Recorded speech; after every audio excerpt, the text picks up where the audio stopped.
ভিডিওটা সবাই একটু লক্ষ্য করে দেখুন। একজন অসহায় ভাই কিন্তু তার ২ টা হাত নেই। সে কিন্তু এই ব্যাগটা তার কাঁধে তুলে চাচ্ছে। রাস্তা দিয়ে এক ভাই হেঁটে যেতে দেখেন সে কেমন স্বভাবের মানুষ রে ভাই! দেখেন সে কেমন ব্যবহার করলো এই ভাইটার সঙ্গে।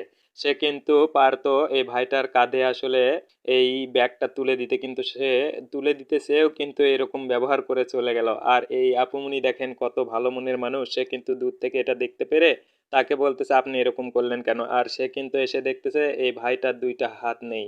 আসলে ভালো কাজগুলো ভালো মনের মানুষগুলোই করে থাকে। দেখেন, আমার এই আপুমনি এই ব্যাগটা কিন্তু এই ভাইটার কাঁধে তুলে দেয়। এখন যাওয়ার পথে ভাবতেছে এই অসহায় ব্যক্তির তো ২ টা হাত নেই, সে কি করে খাবে? তাকে কিছু সাহায্য সহযোগিতা করা উচিত। সে নিজের ব্যাগ থেকে কিন্তু অনেকগুলো টাকা বের করলো। অর্ধেক টাকা দিতে যেয়ে কিন্তু সে কিন্তু এই সবগুলো টাকা এই অসহায় ব্যক্তিকে দিয়ে দিল। এই ব্যক্তিটা কিন্তু টাকা নিতে চায় না। তারপরে কিন্তু আসলে তার যেহেতু হাত নেই সে আসলে কি আর করবে? নিরুপায় হয়ে টাকাটা নিয়ে নিল। আর এই আপুমনি কিন্তু মানবতার কাজ করলো। দেখছেন?